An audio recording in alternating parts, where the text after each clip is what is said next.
धन्यवाद अध्यक्ष महोदय.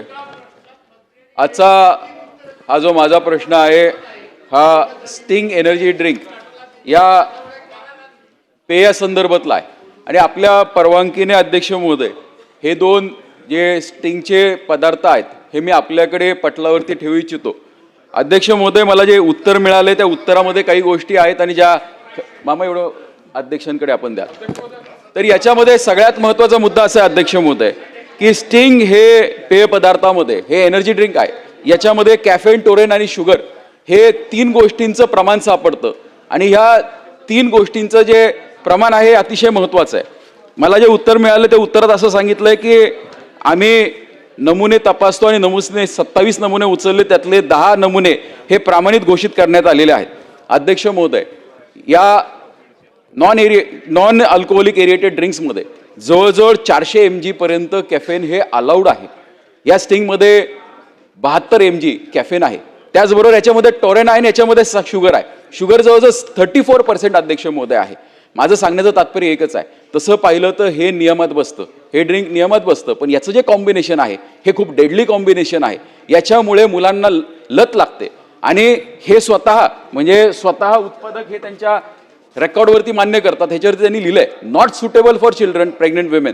म्हणजे एवढं असताना सुद्धा सर्रास स्टिंगचा विक्री ही शाळा परिसरामध्ये केली जाते आणि हे थांबवण्यासाठी सरकारने एक अध्यादेश सुद्धा काढला होता. अन्न व औषध प्रशासनाने 3 ऑक्टोबर 2024 व 17 जानेवारी 2025 ला अध्यादेश काढला होता. त्यानुसार हे सांगण्यात आलं होतं की आम्ही काही पदार्थ हे ताब्यात घेऊ आणि त्याची तपासणी करू. दुर्दैवाने अध्यक्ष महोदय हे तपासणी केली तर हे क्लिअरच येणार आहे. माझी आपल्या मार्फत सभागृहाला एक विनंती अशी असणार आहे, मी पॉइंटेड 4 प्रश्न आपल्याला मंत्री महोदयांना विचारणार आहे की स्टिंग हे घातक आहे हे स्वतः कंपनी मान्य करते, तर जसं आपण तंबाखूजन्य पदार्थांप्रमाणे स्टिंगच्या बाटलीवर देखील सुद्धा हे ठळक लिहिलं पाहिजे, कारण सरकारचा एक नियम आहे की त्यामध्ये लिहिलं पाहिजे. स्टिंगने त्याच्यावर लिहिलंय पण ते वाचता येत नाही अध्यक्ष महोदय. आपण जर बाटली पाहिली तर लक्षात येईल. त्याचबरोबर दुसरा माझा हा पॉइंटेड प्रश्न असा आहे की 18 वर्षाखालील मुलांना स्टिंग विक्री केल्यानंतर त्याला कोणतीही मान्यता देता कामा नये, त्यासाठी आपण काही कोणता नियम आणणार आहोत का?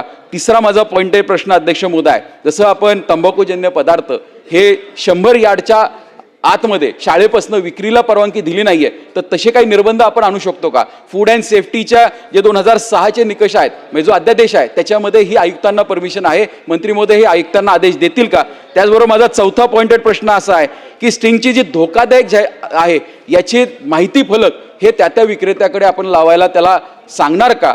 आणि सगळ्यात महत्त्वाचा अध्यक्ष महोदय, जर एखाद्या 18 वर्षाखालील व्यक्तीला जर स्टिंगची विक्री झाली तर त्याच्यावरती आपण लीगल ॲक्शन कोणते घेणार का? कारण आपण कायद्याने याच्यावरती निर्बंध आणू शकतो. हे निर्बंध आणण्याच्या दृष्टिकोनातून मंत्री महोदय आपण काही पावलं उचलणार आहोत का? कारण तसं पाहिलं जर हे कॉम्बिनेशनचा अभ्यास केला तर दारूपेक्षाही घातक स्टिंग हे आहे, याचे ॲनालिसिस सुद्धा झालेत. दुर्दैवाने एक निकष पाहिला तर प्रत्येक निकषामध्ये ते बसतं. त्यामुळे हे आपण 4 गोष्टी करणार आहोत. मंत्री महोदय.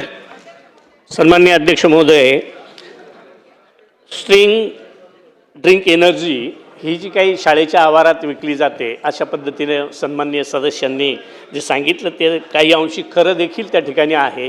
परंतु आत्ता एक 8 दिवसापासनं जे प्राथमिक शिक्षक असतील किंवा इतरही शिक्षक वर्ग असेल त्यांचं जे ट्रेनिंग क्लासेस सुरू झाले, तिथं देखील पालक, मुलं आणि प्राचार्य किंवा मुख्याध्यापक यांना तशा सूचना देऊन आणि त्या ठिकाणी मुलांना ते पेय किंवा इतर ज्या काही नशाजन्य पदार्थ असतील त्याची बंदी शाळेच्या आवारात 500 मीटरच्या आत जर कुठं आढळून आली तर तात्काळ त्याच्यावर कार्यवाही केली जाईल.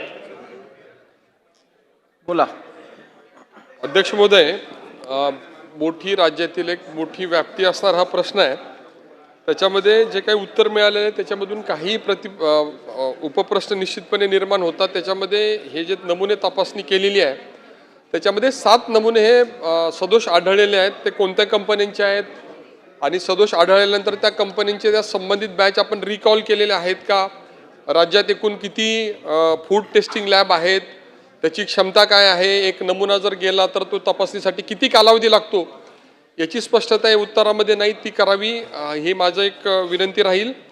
दुसरं, शाळेच्या आवारातल्या संदर्भातला याच्यामध्ये उल्लेख आहे. शाळेच्या आवारामध्ये स्टिंग तर फार छोटी गोष्ट आहे, परंतु पुण्याच्या विशेषतः ग्रामीण भागामध्ये अगदी कटिंग पान नावाचा प्रकार असेल, फ्लेवर्ड मिल्क असेल, ही अतिशय घातक गोष्टी विक्री होते आणि त्याचा या मुलांच्यावर अतिशय वाईट दुष्परिणाम होतोय। त्याच्यामध्ये या कटिंग पान संदर्भात तर अंमली पदार्थही त्याच्यामध्ये टाकले जातात अशी स्थिती आहे। या संदर्भामध्ये आपण राज्यव्यापी धोरण आणि काही ड्राईव्ह घेणं गरजेचं आहे। तो आपण घेणार का? दुधाची भेसळ हा राज्यातील सगळ्यात मोठा प्रश्न आहे। आम्ही बरेचसे जे काही या ठिकाणचे सदस्य आहेत आपण मिल्क कलेक्शन करतो आणि सुदैवाने अतिशय आधुनिक अशा लॅब्स आता आपल्याकडे उपलब्ध झालेल्या आहेत, टेस्टिंग फॅसिलिटी आपल्याकडे उपलब्ध आहे, परंतु बहुतांशी कलेक्शन सेंटरमध्ये दुधाचं टेस्टिंग होत नाही। याचा लहान मुलांच्यावर अतिशय वाईट परिणाम होतोय। याच्या संदर्भामध्ये फ्लेवर्ड मिल्कचं दुधासंदर्भातलं आपण टेस्टिंगसाठीचं एक काही धोरण राज्यासाठी आपण राबवलं तर त्याचा खूप चांगला फायदा नागरिकांच्या आरोग्यावर होईल। त्या संदर्भात आपण विचार करणार का, हा माझा प्रश्न आहे। आणि शेवटचा प्रश्न, या प्रश्नामध्ये जादा साखर असेल, कृत्रिम रंग असेल तर काय करणार, याच्या संदर्भातलं कुठलंही उत्तर दिलेलं नाही। तर या सगळ्याच ड्रिंक संदर्भातला तपासणी करून एखादी समिती स्थापन करून हे लहान मुलांसाठी घातक असेल तर त्याच्यावर आपण बंदी घालण्याचा विचार करणार का? सन्माननीय अध्यक्ष महोदय, सन्माननीय कुल साहेबांनी जो प्रश्न विचारला आहे कंपन्यांच्या संदर्भातली, ज्या नमुने शॅम्पल घेतले त्या कंपन्यांची नावं माझ्याकडे आत्ता उपलब्ध नाही आहेत, मी ते पटलावर ठेवतो। परंतु त्यांनी विचारलं राज्यात एकूण किती लॅब आहेत, तर राज्यात एकूण अद्ययावत अशा चालू ज्या लॅब आहेत त्या 3 आहेत। त्या संभाजीनगरला, नागपूरला आणि मुंबईला। त्याबरोबर आपण आता नव्यानं रायगड, नाशिक, यवतमाळ, पुणे, कालसुद्धा रायगडचा विषय झाला होता, जागेअभावी थोडीशी अडचण होती, परंतु त्याच्यातून ती मिटलेली आहे। निश्चितच 22 PPP तत्वावर लॅब घेण्यात आलेले आहेत। म्हणून शॅम्पलची जी आता इथं मुंडे साहेबांचा उल्लेख वारंवार केला गेला, जे 3-3 महिन्यांनी जे शॅम्पल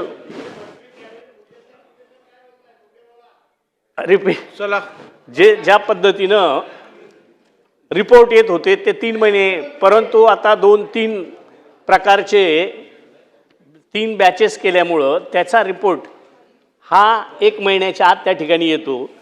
पुढच्या महिन्यापासून ते सगळे शॅम्पलची झिरो त्या ठिकाणी केलं जाईल, अशा पद्धतीचं कामकाज त्या ठिकाणी सुरू आहे। तेव्हा सन्माननीय सदस्यांनी जो वेळ विचारला, वेळ किती लागतो, तर प्रत्येक शॅम्पलला हा वेळ कमी जास्त प्रमाणात लागू शकतो, त्या पद्धतीनं त्या ठिकाणी ती शॅम्पलिंग होत असतं। धन्यवाद।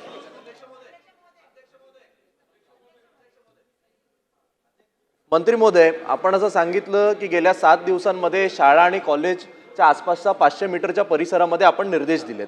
तर माझा पहिला प्रश्न असा आहे की किती ठिकाणी या व्हिजिट झाल्या आणि किती ठिकाणी दुकानांमध्ये स्टिंग असेल किंवा असे कॅफिनेटेड ड्रिंक्स जे नॉट रेकमेंडेड फॉर चिल्ड्रन आहेत ते सापडले गेले, त्याचा साठा पकडला गेला? माझा दुसरा प्रश्न असा आहे की आपण ही सगळी दुकानं आपण कदाचित यांच्यावर नियंत्रण ठेवू, पण ब्लिंकिट, झेप्टो याच्यासारखे जे डिलिव्हरी आहेत याच्यावर तर 2 मिनिटांमध्ये 5 मिनिटांमध्ये मुलांना या सगळ्याची डिलिव्हरी मिळू शकते। तर या संदर्भात निर्बंध आणण्याकरता जसं अल्कोहोलवर आहे तसं आपण काही करू शकतो का?